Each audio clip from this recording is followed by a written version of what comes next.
Harus kita sama-sama awasi.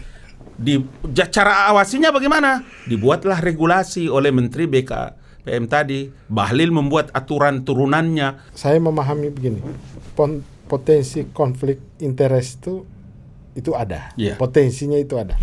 Saya Misalnya ambil contoh, Romo tangkap. lembaga keagamaan ya harus membentuk satu badan usaha. Ya. Tetapi mengurusi hal-hal yang free market nih, open competition nih.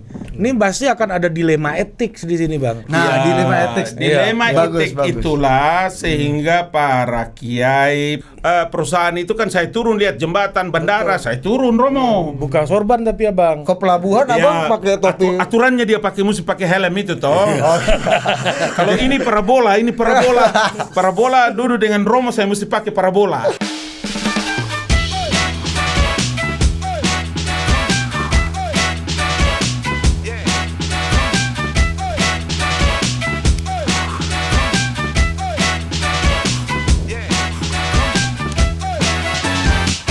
Oke, welcome to Total Politik. Kita bersama dua orang Betul. pemimpin spiritual. Betul. Aduh, yang kalau beliau katakan apa, maka umat akan tersenyum ataupun agak sedikit Tergerak. Dengan perkataan beliau ini ya. Yang pertama dari KWI dulu. KWI dulu. Ya kan, dari Romo Martin dari Konferensi Wali Gereja Indonesia. Ya kan, Romo, terima kasih Romo. Komisi Ekologi ya, Romo. Komisi keutuhan ciptaan dalam Keutuhan bahasa, ciptaan. bahasa Puitik sekali. lingkungan gereja disebut keutuhan ciptaan ekologi. Oke. Puitik banget ya namanya Romo ya. Dan yang kedua, Nah, ini abang kita nih. tidak perlu dikenalkan. Tidak perlu dikenalkan karena beliaulah kita bikin podcast salah satunya. Ya agak serius maksudnya. Ya. The one and only. Ali Mokhtar Ngabalin. Wah, the great Ali Mokhtar Ngabalin. Ya. Terima kasih. Abang ini kan. Saya senang juga karena hari ini bisa ketemu dengan Romo Martin. Tuhan berkati Bakudapa ya. Tuhan berkati Romo Bakudapa. Iya, paten Bang. Oke, kita mulai dari mana, Dit? Kita mulai dari Romo dulu kali ya. Ini kita bicara mengenai yang rame ini Bang, iup tambang untuk ormas, keagamaan. Kemudian kan ini banyak yang menyambut baik, ada juga yang kemudian memilih untuk tidak mempertanyakan, pasti ada juga yang memilih untuk tidak ikut serta dalam hal ini. Dan KWI sudah bersikap katanya tidak ikut-ikut. Nah, mungkin Romo bisa jelaskan dulu Romo, asbabun nuzulnya kenapa KWI sendiri punya sikap itu. Terima kasih. Pertama saya mau katakan begini, ketika ada pemberitaan bahwa lembaga keagamaan diprioritaskan untuk mendapatkan IUP pertambangan, sempat ada sedikit keterkejutan. Ya, kenapa lembaga keagamaan ditawarin hal-hal yang persis bukan menjadi domainnya lembaga keagamaan. Ya. Dan sampai dengan hari ini Konferensi Wali Gereja Indonesia belum mendapatkan satu tawaran resmi dalam bentuk sebuah surat untuk apakah berminat atau menerima tawaran sebagai pemegang IUP. Masih hanya dalam wacana dan dibaca di media. Secara resmi belum mengajukan penawaran. Ya. Yang kedua, terhadap wacana lembaga keagamaan ditawarin sebagai pemegang IUP, Konferensi Wali Gereja Indonesia sebagai lembaga keagamaan sudah mengambil sikap, ya.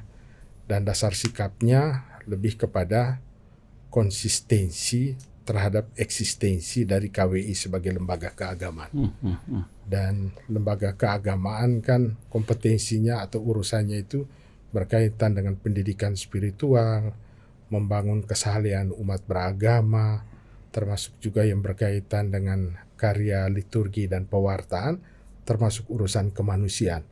Dan ini persis jati diri lembaga keagamaan itu, identitasnya, tugasnya di situ.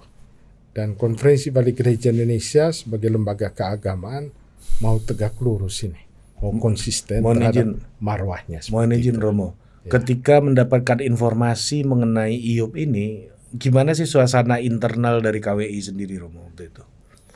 Udah pembicaraan soal ini. Seperti yang saya katakan tadi, ada sebuah keterkejutan. Keterkejutan karena yang Konferensi Balik Gereja Indonesia pahami, urusan pertambangan sebagai sebuah urusan kegiatan ekonomi, biasanya itu menjadi bagian dari urusan badan usaha.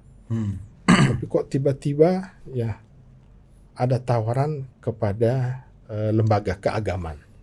Jadi ada sebuah keterkejutan itu. Di pihak lain, lembaga keagamaan tidak pernah nih urus hal-hal teknis seperti itu.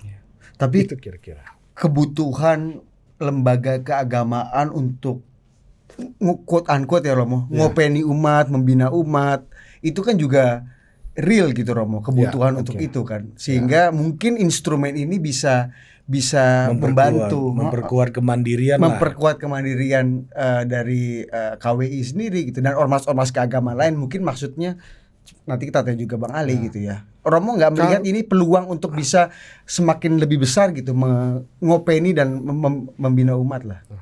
Kalau dalam konteks itu, di dalam karya gereja ada yang disebut dengan karya diakonia gereja. Dan karya diakonia gereja ini berkaitan dengan bagaimana gereja memotivasi umatnya, bagaimana gereja dengan kekuatan potensi yang dimiliki memberdayakan kegiatan ekonomi umatnya. Dan selama ini ya, di dalam gereja Katolik ada yang disebut dengan APP, aksi puasa pembangunan. Dana yang didapat dari umat ya. Dan sebagai satu bentuk karya solidaritas, dana itulah yang dipakai untuk memberdayakan kegiatan ekonomi umat. Itu yang dibuat selama ini. Apakah dengan keterlibatan gereja masuk di dalam kegiatan pertambangan dan dana itu misalnya ada keuntungan dipakai untuk itu, dalam konteks itu ya saya mau bilang gereja agak sedikit hati-hati nih ketika masuk di dalam satu dunia yang selama ini belum pernah dimasukin. Di pihak lain omong pertambangan ini kan ada mekanisme pasarnya, dan mekanisme pasar ini ya bisa saja berpotensi untuk persis bertentangan dengan prinsip-prinsip ajaran gereja itu sendiri. Itu kira-kiranya. Oke, ini ada isu nih bahwa bertentangan dengan ajaran gereja sendiri. Ya artinya kan dalam urusan dunia mestinya kan kehidupan spiritual ini menjadi pengontrol kita untuk membuat kita di jalan keteraturan, jalan Tuhan gitu ya Romo ya. Nah ketika kehidupan beragama ini masuk ke mengurusi hal-hal duniawi, jadi tidak objektif lagi kira-kira kayak gitu ya Romo ya. Saya berani mengatakan begitu karena begini, gereja mendukung investasi, tapi investasi yang taat pada prinsip etis moral. Dan di dalam gereja Katolik ada yang disebut ajaran sosial gereja. Dan ajaran sosial gereja ini menjadi pedoman di dalam setiap tindakan, baik gereja sebagai institusi atau umatnya. Ya, salah satunya itu adalah prinsip untuk menjunjung tinggi harkat dan martabat manusia. Yang kedua itu berkaitan dengan menjunjung tinggi prinsip keadilan. Yang ketiga menjunjung tinggi yang saya sebut tadi keutuhan ciptaan, ya dalam pengertian tidak mengganggu atau merusak keseimbangan ekologis, ya termasuk juga menjunjung tinggi yang disebut dengan kebaikan bersama dengan prinsip solidaritas. Itulah frame yang dipakai oleh gereja, ya ketika gereja dalam konteks entah itu lembaga atau umat beriman melakukan tindakan-tindakan khususnya yang berkaitan dengan tindakan sosial atau tindakan ekonomi. Itu kurang lebih alasan kenapa sampai pada ujungnya menolak. Kesepakatannya gitu ya. Abangku silakan bagus. Terima kasih Romo Martin, Dinda Budi, dan Ari. Saya terima kasih hari ini juga bisa datang kemari. Lama sudah berencana tapi baru ini. Jadi memang di alam negara demokrasi seperti Indonesia ini memang tidak gampang. Tidak selamanya satu kebijakan pemerintah yang diambil itu yang menurut pemerintah baik, menurut pemerintah mendatangkan manfaat, menurut pemerintah mendatangkan kemaslahatan bagi orang banyak, tapi belum tentu bisa diterima sebagai sesuatu seperti apa yang dipandang oleh pemerintah. Karena itu prinsip dasarnya adalah harus menghormati, harus menghargai. Tadi ada satu kata, sifat kehati-hatian.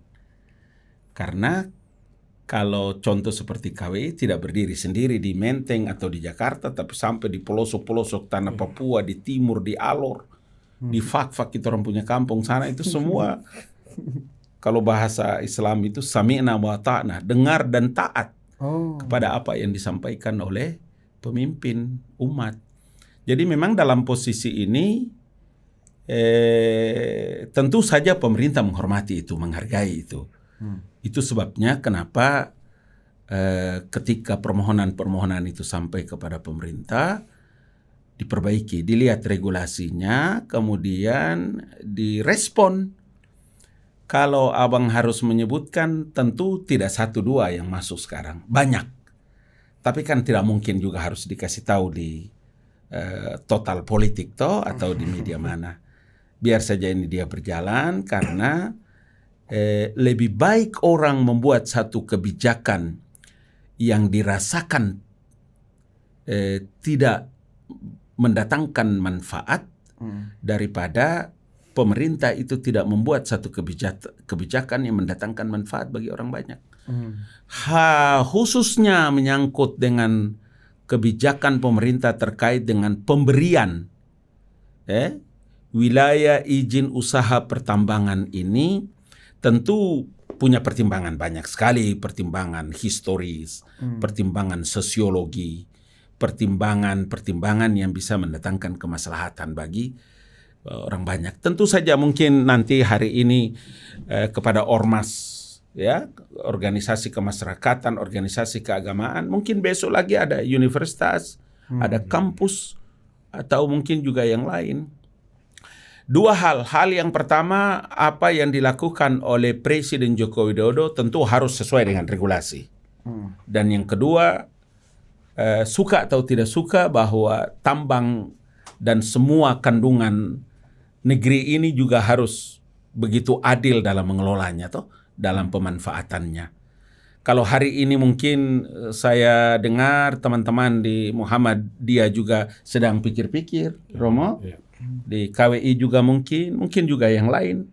Tidak apa-apa, karena Republik ini tidak berjalan hanya di masa pemerintahan Jokowi. Republik ini masih jalan terus. Setelah Jokowi nanti ada Prabowo. Setelah generasi-generasi ini selesai, nanti ada lagi generasi berikut. Alam ini dia terus berjalan dengan satu perubahan-perubahan, dengan tantangan zaman dan tantangan negeri yang luar biasa. Hari ini mungkin tentu saja sifat kehati-hatian itu menjadi hal yang tidak boleh tidak dihormati, harus dihormati. Tapi yang pasti bahwa untuk dan atas nama negara, pemerintah harus berbuat sesuatu untuk mendatangkan kemaslahatan bagi orang banyak. Karena kalau ormas itu pasti jaringan ke bawah ini kan banyak. Umat yang diurusi. Nah, menurut abang tadi yang Romo Martin sampaikan bahwa ini ada upaya negara nih membawa agama, kehidupan spiritual ke kehidupan duniawi. Padahal harusnya ini berjalan harmonis untuk saling menjaga, berada di jalur yang tepat.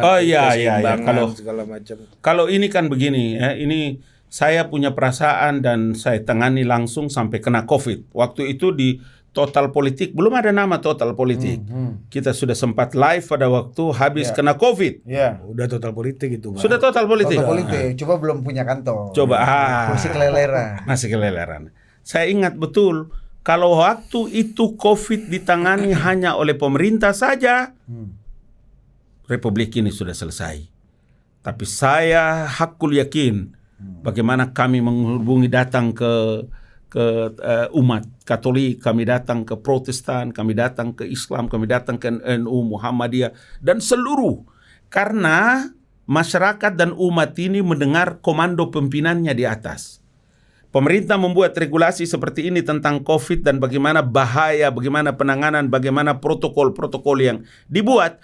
Semua aturan itu kami bicarakan dengan pimpinan umat beragama di ormas keagamaan dan organisasi kemasyarakatan ini.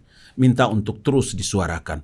Itulah yang selalu saya bilang, kalau hanya mengharapkan pemerintah saja mengurus negara ini, sudah bubar ini republik. Tapi dengan ormas-ormas, salah satu pertimbangan yang paling penting, kalau kita bikin kalkulasi pertimbangan itu mungkin masuk dalam pertimbangan 61-65%. Pertimbangan betapa hebat dan dahsyatnya ormas-ormas, organisasi kemasyarakatan dan organisasi keagamaan. Itu salah. Nah, karena itulah maka tentu saja bahwa kesinambungan, kebersamaan, kebijakan pemerintah tidak mungkin harus bertentangan dengan ormas-ormas ini. Tidak mungkin. Dan itu menjadi konsen penting dari Presiden Joko Widodo. Sehingga ketika bicara tentang masalah izin usaha, wilayah izin usaha pertambangan ini, nah masuk di dalamnya adalah ormas, keagamaan, organisasi kemasyarakatan, dan lain-lain sebagainya. Bang, kenapa harus tambang? Itu problemnya. Tidak boleh kah tambang? Ya makanya aku nanya juga kenapa harus tambang? Kenapa nggak misalnya nih dikasih minimarket gitu misalnya, atau pemberdayaan UMKM gitu dananya, atau apa gitu, sehingga mungkin kalau tadi kata Romo ini kami kayaknya nggak pernah punya pengalaman untuk ini, meskipun Pak Jokowi bilang kan nanti badan usahanya organisasi ini yang mengelola. Kenapa tambang, Bang? Di beberapa tempat juga mereka bertanya, kenapa mesti tambang? Tambang. Kenapa mesti mineral dan itu lain-lainnya? Ya mungkin besok juga minyak, mungkin besok juga air, mungkin juga besok batu. Kan alam republik ini luar biasa kaya raya, bukan? Tidak bolehkah itu sampai ke ormas? Atau tidak bolehkah nanti ke universitas?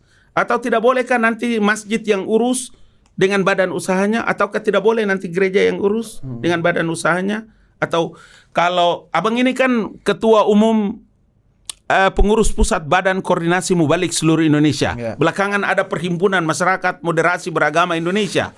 Itu juga ada bidang-bidangnya. Tapi tentu kita tahu diri sampai pada step ini mungkin kita belum masuk di situ, atau mungkin nanti kapan belum tahu. Tetapi yang pasti bahwa kalau pertanyaannya kenapa mesti tambang? Iya. Karena tambang yang Tuhan jadikan gunung dengan seluruh isinya ini kan siapa yang mau kelola? Nah ini anak-anak negeri loh, ini organisasi-organisasi hebat yang ada di Republik ini. Kan banyak Bang, misalnya di sektor lain, finansial gitu, perbankan. Pasti akan ada, mungkin ada menyusul. Perbankan, regulasinya. Hal-hal lain yang mungkin non tambang gitu, sehingga bisa. Semangatnya tadi kalau kata Romo juga ini ada semangat konservasi segala macam. Jadi kayaknya kok ada yang mungkin bertentangan dengan misi-misi ini karena barang baru ini baru selamanya begitu. Kalau sesuatu yang baru itu tentu ada pro dan ada kontra, ada yang terima, ada yang tidak, ada yang sedang berpikir-pikir, ada yang tentu saja. Saya sangat menghormati ini tadi kalimat Romo itu, berhati-hati. Abang catat betul, makanya aku cabut ini catatanku tadi. Sangat berhati-hati. Itu sangat penting. Dan karena itu sampai pada batas ya mesti kita hargai itu. Mesti kita hargai, kita hormati sikap itu. Dan bagi pemerintah tentu saja ini menjadi otokritik. Kan tidak gampang ketika statement keluar seperti itu, dia dengan senang hati, dia dengan ini. Makanya dari awal kan abang bilang, kita berpikir bahwa ini pasti akan diterima, kita berpikir bahwa ini pasti bersorak-sorak, kita berpikir bahwa dia akan terima dengan tahniah, dengan sukacita. Tapi ternyata sifat kehati-hatian itu melahirkan pemikiran yang berbeda dengan yang lain. Karena buktinya ada organisasi lain, umpama NU, atau mungkin yang lain juga, dengan Tala al-Badrun alaini. Ya, Tala al-Badrun alaina. Terima kasih, kita dikasih kesempatan dan mereka mau kelola. It's okay. Tidak apa-apa kan? Gitu. Siap. Romo, apa salahnya Romo tadi? Karena kalau kata Bang Abalin, ya apa salahnya? Jadi ya, kenapa ada hal yang bermasalah di situ? Apa salahnya Romo? Toh misalnya nanti yang mengelola badan usaha yang mungkin bermitra dengan organisasi, sehingga manfaatnya bisa diterima gitu Romo, izin. memang ada pertanyaan lain juga yang muncul. Iya. Ya, kalau membaca PP 24 ya, PP 25 ya, 83A.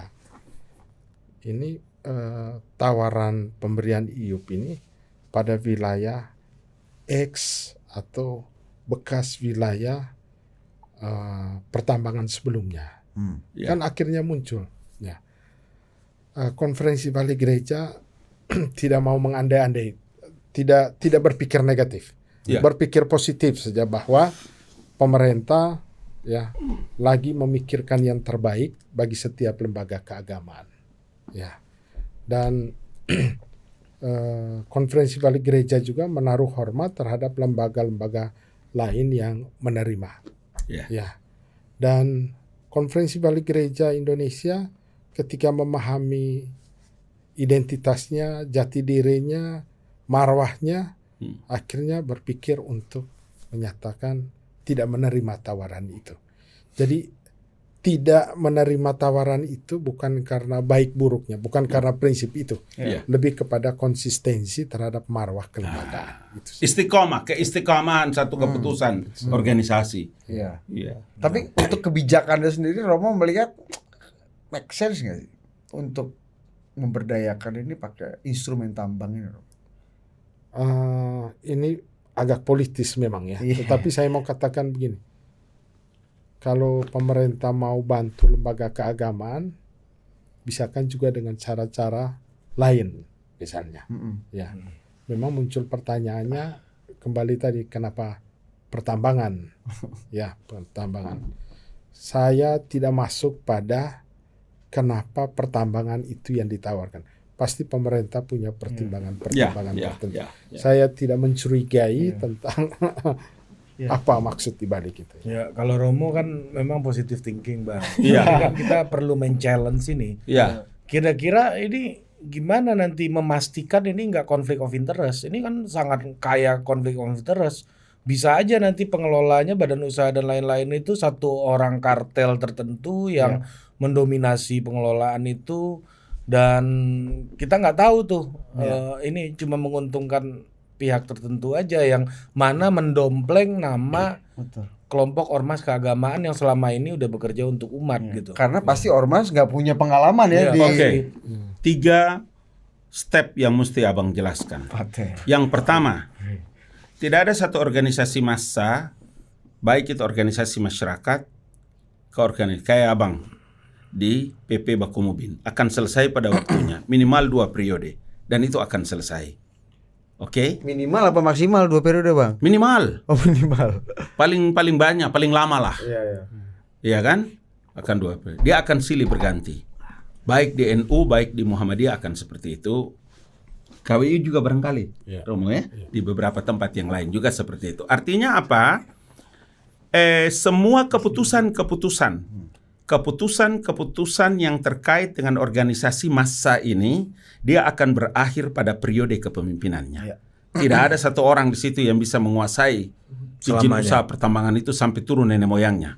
Anak cucu tidak ada. Satu. Yang kedua, organisasi massa, organisasi keagamaan itu, tentu pemerintah tidak buta-buta, Pak, dalam mengeluarkan wilayah izin usaha kepada organisasi kemasyarakatan dan keagamaan ini.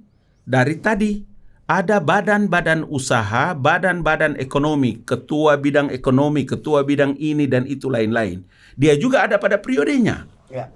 Ya. Yang ketiga, pemerintah berkomitmen untuk bersama-sama dengan organisasi massa, organisasi keagamaan yang mendapatkan wilayah izin usaha itu dengan para profesionalisme. Mereka yang memiliki kemampuan profesionalisme dengan sejumlah regulasi yang ada, yang tidak akan mungkin bisa mereka berjalan tanpa bersama-sama dengan ormas yang ada. Ini kan kemarin nih ribut nih tambang timah misalnya. Nah, bisa jadi itu nanti, Bang, karena perkara ini ormas keagamaan bisa dibawa-bawa ke masalah hukum ini dan penjelasannya lain-lain. begini. Bisa. Ini karena Betul. ketakutan nih, Bang. Betul. Quote unquote ya bisa Iya. dijadiin backing gitu Backing, karena iya. masa kita Betul. mau lawan ulama, masa kita mau lawan Tidak romo-romo, tidak nggak begitu. mungkin. Dan umat kecewa nanti kalau Tidak ada begitu, tidak begitu promo yang anunya. tiba-tiba terbawa-bawa. Ini kan? yang sementara menjadi apa ya, menjadi viral pembahasan di poin Yoi. ini. Memang Yoi. sebetulnya harus mau masuk tadi, tapi Adinda sudah mulai, maka kita Abang karena bisa membaca pikiran adik ini. Abang Paten kan merinding lama aku. kita orang Merinding aku, berteman, Bang. bukan? Lama kita berkenalan, lama kita buku tahu. Kita kalau kata Abang Nurdin Ramli ini kita punya conspiracy of the heart. Merinding aku dengar Abang. Karena itu dalam organisasi, ini organisasi berdiri nih, Badan Koordinasi Mubalik Seluruh Indonesia. Badan usaha itu disebut badan otonom. Semua keputusan-keputusan yang dilakukan oleh badan otonom ekonomi, pendidikan, dan lain-lain, organisasi induk mengangkat dan memberhentikan siapa saja yang ada di sini. Itu kewenangan organisasi. Kenapa begitu? Itu sebabnya pelaksanaan teknisnya dia pasti tidak tahu di sini. Tapi tidak ada satu pelaksanaan teknis di badan otonom ini yang bisa bertentangan dengan misi besar yang dibawa oleh organisasi ini. Itu yang Idealnya. tadi. Idealnya.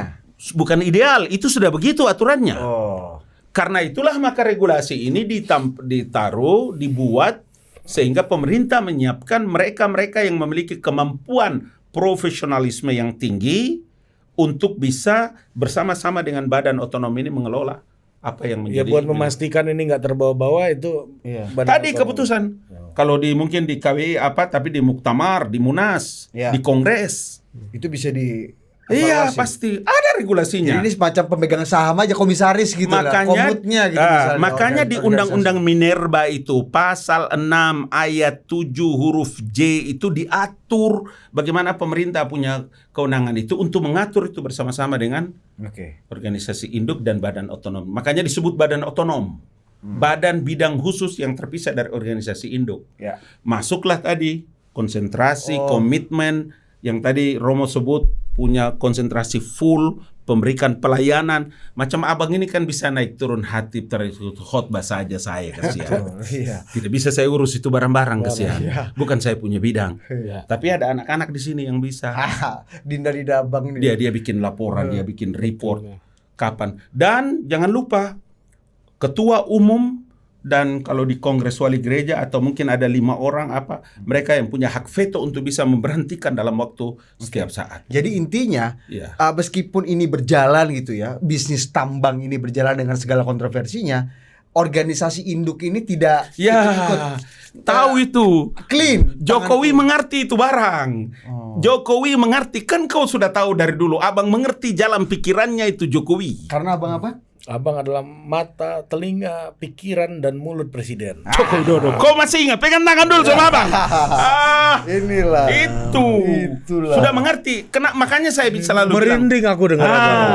kenapa Menteri Bahlil BKPM, anak Papua, anak fak-fak itu. Mas kampung apa? Anak fak-fak. Dia begitu cerdas dalam menjelaskan kepada seluruh orang, kepada teman-teman wartawan. Karena tidak mungkin satu kebijakan diambil oleh pemerintah itu kemudian untuk menyengsarakan anak negeri. KWI, organisasi-organisasi massa, organisasi keagamaan ini basic dari republik ini berdiri loh. Katolik, Protestan, Hindu, Buddha, Konghucu semua. Islam enggak, Bang? Islam, tentu bukan. Semua kan?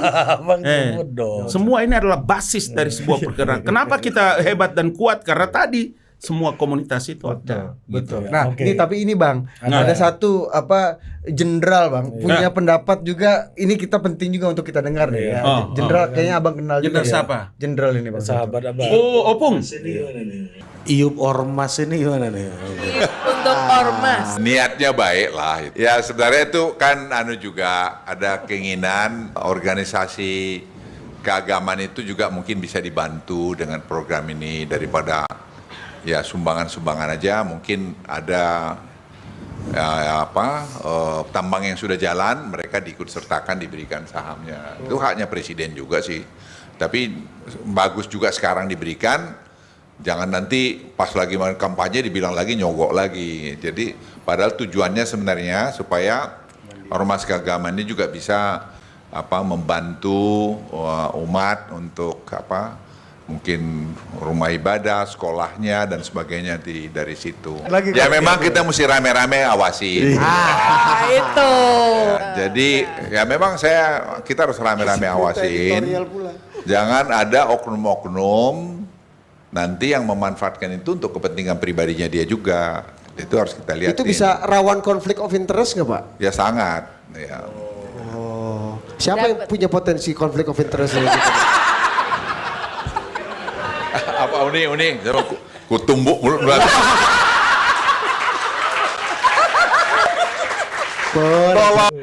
Kutumbuk mulutmu nanti. Kutumbuk mulutmu nanti.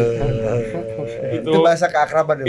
Itu gaya dan karakter orang seberang dalam berdialog. Jadi jangan dengar intonasi suaranya, tapi kejernihan hatinya dalam menyapa Adinda. Kutumbuh abang nanti. Wah, itu paten itu. Itu bahasa keakraban atau bahasa kemarahan? Oh, akrab banget itu. Sudah ada dalam lubuk hatinya paling dalam itu, Adinda. Tumbuk mulut. Jadi rawan konflik of interest kata Jenderal Luhut tadi. Abang Iya, makanya saya bilang tadi Adinda bahwa urusan tambang tadi meneruskan apa yang disampaikan oleh Romo. Tambang ini luar biasa. Satu kali tongkang jalan itu dengan 10 ton, dia mendapatkan $1 saja itu, berapa puluh miliar dia sudah dapat. Wih, pemain abang ini. Saya dapatkan. Kalau di kantor staf presiden kan kita tahu semua. Lihat laporan. Abang kalau datang di Total Politik saya harus baca ini baik-baik, bukan? Saya takut ini sama Budi dan Ari, dia punya pertanyaan-pertanyaan, Romo bisa bahaya tujung kebalik abangnya ini. Jadi jangan abang kita bikin sur pula kita ini. tak lah. Satu kali tongkang dia berjalan itu yang paling besar itu sekitar 10 ton. 10 ton itu kalau dia dapat $1 dari berapa puluh banyak miliar itu. Itulah tadi disebutkan oleh Opung, Pak Menko Marves tadi itu harus jenderal bintang 4. Harus kita sama-sama awasi. Cara awasinya bagaimana? Dibuatlah regulasi oleh Menteri BKPM tadi. Bahlil membuat aturan turunannya, Bahlil membuat aturan untuk pengawasannya. Supaya apa? Jangan lagi ada orang-orang pihak-pihak yang memainkan peran-peran di sini. Ini bukan inisiatornya Pak Bahlil dalam hal ini. Saya mau bilang bahwa untuk kepentingan bangsa dan negara, Presiden harus lakukan itu dan Menteri Investasinya itu anak Fakfak. Bahlil, Lahadalia. Begitu. Nah gimana Romo? Gitu. Melihat statement Pak Luhut tadi. Saya memahami begini, potensi konflik interest itu ada, potensinya itu ada. Saya ambil contoh, lembaga keagamaan ya harus membentuk satu badan usaha, dan badan usaha inilah yang melakukan eksplorasi pertambangan. Ya, antara lembaga keagamaan dengan badan usaha ini bisa beda prinsip ini. Ya, misalnya open mining atau close mining berkaitan dengan dampak lingkungan hidup misalnya. Ya, bisa saja yang melakukan eksplorasi merasa bahwa yang paling efektif, efisien dan menjanjikan keuntungan paling banyak itu adalah open mining. Ternyata lembaga keagamaan bilang, aduh, open mining ini dampak kerusakan lingkungan hidupnya itu sangat besar.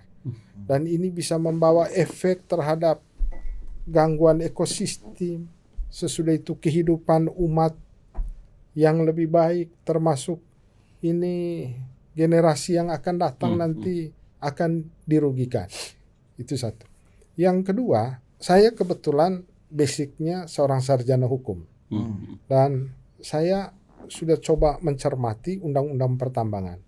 Kalau saya tidak salah ingat, di dalam pasal 135 atau 137 di situ disebutkan bahwa IUP, izin usaha pertambangan, bukan bukti penguasaan hak atas tanah. Dalam pengertian efektivitas dari sebuah IUP apabila punya tanah, kita sudah mendapatkan izin dari pemegang hak atas tanah. Di situ itu juga potensi terjadinya konflik. Ini kan soal penetapan misalnya apakah ganti rugi, ganti untung, ya. Karena itu saya merasa bahwa apa yang diomongin oleh Pak Binsar bahwa ada konflik of interest sebagai sebuah potensi itu pasti ada, ya. Hal yang lain juga yang terpikirkan itu adalah sejauh mana ini ya lembaga keagamaan bisa mengawasi badan usaha. Ya, itu ini persis juga. Ya, siapa lebih galak yang mana nih? Itu prinsip moral keagamaan bisa beda dengan prinsip di dalam etika bisnis kan. Nah, siapa yang mau kalah? Kan di pihak lain tujuannya tadi mau dapat untung. Ya, itu kira-kira. artinya misalnya bahasa jalanannya gini, Romo izin.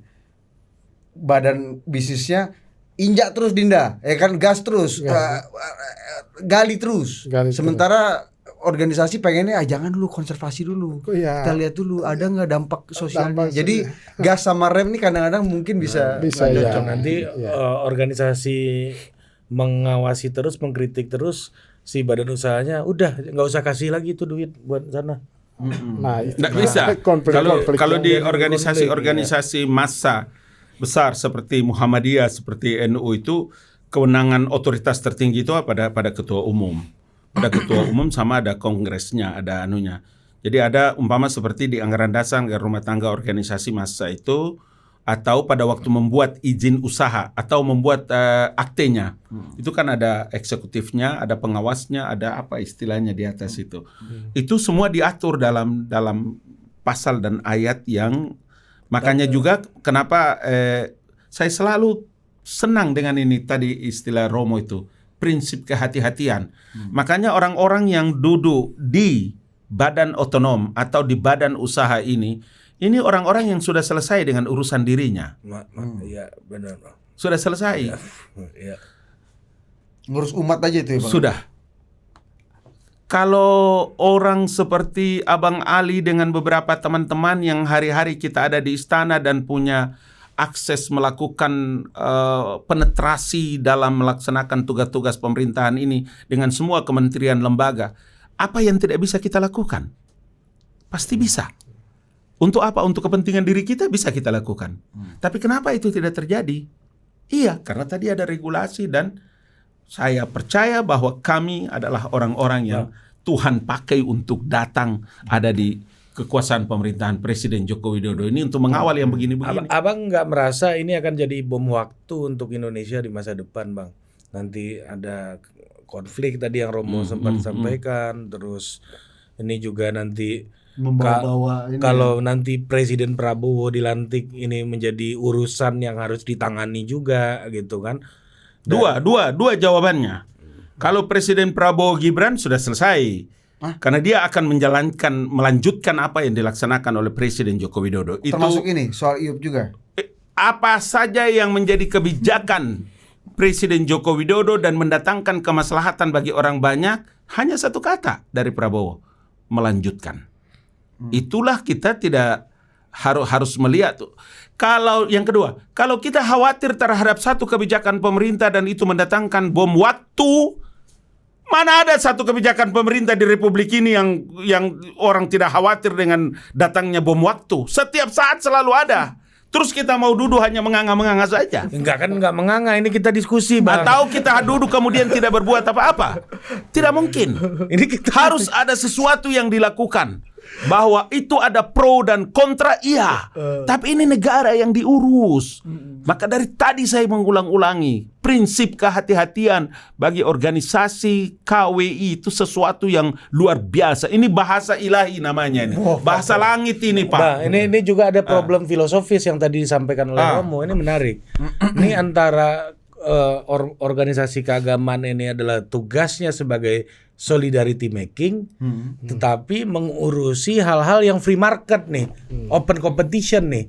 Ini pasti akan ada dilema etik di sini, Bang. Nah, dilema etik. Dilema etik itulah sehingga para kiai, para ustadz, para habaib, para pastor, para pendeta, para biksu tidak turun itu kontrol-kontrol tanah itu di gunung-gunung di sana. Oh, jadi nggak mungkin Romo gini-gini di ada badan usahanya. Makanya dari tadi Pakai abang, topi-topi proyek ini nggak mungkin Romo nih. ya jangan Romo di sana, kasihan. Kan ada, kalau saya abang kasih contoh tadi seperti kayak di NU, di Muhammadiyah, atau mungkin di Majelis Ulama, atau mungkin seperti organisasi yang abang pimpin kan juga begitu. Kita tidak turun dengan sorban-sorban ini di atas gunung-gunung sana, Nyong. Abang di tol buka sorban, abang waktu itu ngecek. Kalau ada yang ajak balap. Enggak ngecek pembangunan itu Iya, abang abang pakai topi proyek, abang. Oh, kalau turun kita Iya. kan kebijakan strategis nasional presiden, Abang kami harus turun. Iya, belusukan ke proyek. Mana biayanya, mana betulnya tidak. Waktu abang di beberapa waktu jadi komisaris di perusahaan itu kan saya turun lihat jembatan, bandara, saya turun, Romo. buka sorban tapi abang. Ke pelabuhan abang pakai topi. Aturannya dia mesti pakai helm itu toh. Kalau ini parabola, parabola duduk dengan Romo saya mesti pakai parabola hitam, parabola putih, itu toh. Kalau turun cek perusahaan, cek proyek di lapangan, pergi di KKN, IKN saya mesti turun supaya pulang kita lapor ke Jenderal Muldoko, tolong laporkan kepada presiden, atau presiden langsung tanya, ketemu kita di masjid atau di mana, bagaimana IKN, kita jelaskan tidak boleh turun pakai parabola. Ada aturan di proyek kita harus pakai helm, Romo. Demi keselamatan. Apa besi dia toki saya punya kepala kan repot lagi nanti. Safety first. For Konflik etik tuh gimana, Bang? Iya, dilema etik tadi. Masa cuma membatasi Romo nggak pakai helm aja? Kalau konflik etik itu kan ini bahasa yang Ari buat, saya sudah 3 kali dengar ini. Dilema etik, Bang. Dilema etik, termasuk tadi waktu kita bakar-bakar saya sudah dengar ini kalimat. Dilema etik itu, Pak, dilema etik itu 2 hal. Hal yang pertama bahwa memang menjaga konsistensi pemimpin besar organisasi, Pak. Pimpinan dia ulama, dia kiai, dia pastor, dia mungkin biksu ya, nanti organisasi-organisasi yang lain. Jangan dibawa ke urusan yang begini. Biar nanti ada pasukan yang nanti lakukan ini. Supaya apa? Supaya eksistensi, tadi kalimat yang disebutkan oleh Romo, eksistensi, kepiawaian, ketajaman intelektualnya, ketajaman peribadatannya jangan terganggu dengan tanah-tanah ini semua. Oh, termasuk integriti. Iya dong. Tapi kan kalau di situasi kayak gini kan bisa menarik-narik. Karena pemegang saham utamanya kan tetap Romo dan kawan-kawan gitu misalnya gitu. Lepas tangan. Itulah yang tadi saya bilang, sampai pada batas waktu tertentu. Kalau dia menyulitkan atau dia bisa mendatangkan satu kemudaratan bagi organisasi dan sang tokoh dengan semua pengurusnya, dalam waktu ada regulasinya, ada aturan turunannya yang dibuat oleh Bahlil itu. Saya sudah baca dan paten itu saya rasa hebat juga ya. Namanya juga pemerintah, tangan Tuhan di muka bumi untuk mengurus khalayak kehidupan manusia. Romo, silakan Romo. Ini buat kedepannya ini dilema etik nih ya. Dilemanya ini gimana menurut Romo nih? Apakah ini nanti the new government itu menganggap ini harus dilanjutkan atau butuh koreksi untuk pemerintahan Presiden Prabowo nanti menurut Romo? Saya setuju tadi ketika dikonstruksikan bahwa potensial muncul itu dilema etik, dan persis di situ nanti ada ketegangan antara keagamaan, kebenaran agama dengan kegiatan-kegiatan ekonomi, dan seperti tadi mungkin nanti kita akan coba lihat mekanisme aturan turunannya seperti apa yang bisa menjembatani dilema etik itu. Ya, mudah-mudahan ada jembatannya. Ya, untuk menjembatani. Ini masih mudah-mudahan kan Romo? Ya, karena sampai dengan sekarang kita belum melihat itu. Ya, belum melihat. Mudah-mudahan Bang. Terus yang kedua, saya mau bilang begini, Konferensi Balik Gereja Indonesia tetap berpikir positif ini, bahwa negara lagi berpikir besar, bagaimana membantu lembaga-lembaga keagamaan. Itu appreciate. Tujuannya udah clear. Tujuannya sudah clear. Hanya ketika tawaran bantuannya seperti itu yang saya bilang tadi, KWI dengan prinsip kehati-hatian. Jangan sampai justru ketika masuk dalam kegiatan itu akan sedikit menggores apa yang menjadi eksistensi, apa yang menjadi prinsip dasar di dalam kehidupan keagamaan. Ya, karena yang perlu dijaga itu kan prinsip-prinsip itu. Ya. Saya juga berani boleh mengatakan bahwa demi prinsip keagamaan, ya saya bisa mengabaikan yang itu. Kan itu. Sesudah itu dalam konteks keberlangsungan urusan ini dengan pemerintahan yang berikut, mungkin itu tadi ya, sejauh mana ya pemerintahan yang berikut ini bisa menciptakan satu rumusan untuk sedikit memberikan jawaban terhadap dilema etis itu. Ya, karena persis dilema etis itu yang ada di dalam yang tengah dipikirkan oleh lembaga-lembaga keagamaan. Itu yang menjadi dilema sekarang ini ya, ya. Persis itu ya. Dan dilema etis itu yang saya sebut tadi, ada ketegangan itu. Menjembatani itu dilema etis itu top. Ya, betul. Karena berada di dua dunia yang berbeda nih. Persis. Matematikanya beda nih, kan? Betul. Iya kan? Kita tahu tujuannya, maksudnya baik gitu, tapi belum tentu pelaksanaannya nanti dalam itu kan juga berakhir baik. Dilema etis, pertanyaan saya Romo, dilema etis itu mungkin bukan hanya pada prosesi pertambangannya dan bisnisnya, tapi ada hal lain. Misalnya ketika organisasi keagamaan itu udah mendapatkan konsesi, artinya kan apa ya, independensi atau kemampuan untuk menjaga tiang-tiang moralitas publik yang selama ini diamanatkan oleh umat kepada organisasi ini mungkin juga menjadi dilema tersendiri nih ke depan gitu. Itu yang kemudian banyak dikhawatirkan orang juga. Romo ada perspektif soal ini? Dugaan itu bisa iya. Ketika orang sudah melakukan perbuatan baik, ya saya yang mendapatkan manfaat itu terpenjara. Nah, masa kamu tega sih kritik aku? Marcel Mauss ini. Ya. Prinsipnya bahwa setiap lembaga keagamaan dia menjadi institusi moral dan punya kewajiban untuk mengkritisi semua hal, termasuk mengkritisi manajemen pembangunan. Ya. Dan itu persis jati diri dari lembaga moral kan itu. Karena itu dia tidak boleh terpenjara dengan hal-hal seperti itu. Ya. Gula-gula ini ya. Ya. Kalaupun misalnya konferensi wali gereja ini kalaupun menerima itu, tidak akan membuat konferensi wali gereja Indonesia diam. Karena memang itu eksistensi lembaga keagamaan. Dia harus selalu dalam situasi apapun, ya dia harus tetap menyuarakan suara-suara kritis untuk membuat semua hal ini on the track.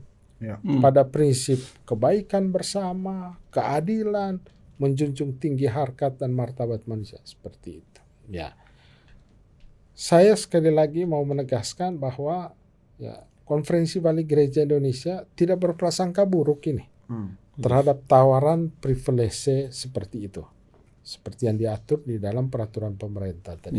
Ya, hanya kembali lagi kepada konsistensi terhadap marwah kelembagaan. Itu. Final ini komplit ini pernyataan ini. Ada lagi Romo yang ingin disampaikan Romo? Terakhir sebelum kita disapu sama diserbet oleh ngabalin. Saya atas nama Konferensi Wali Gereja Indonesia mau mengatakan bahwa kelihatan sekali niat baik pemerintah untuk membantu agama-agama itu ada. Ya. Dan kalau omong agama ini kan omong umat, dan umat itu adalah warga negara, warga negara.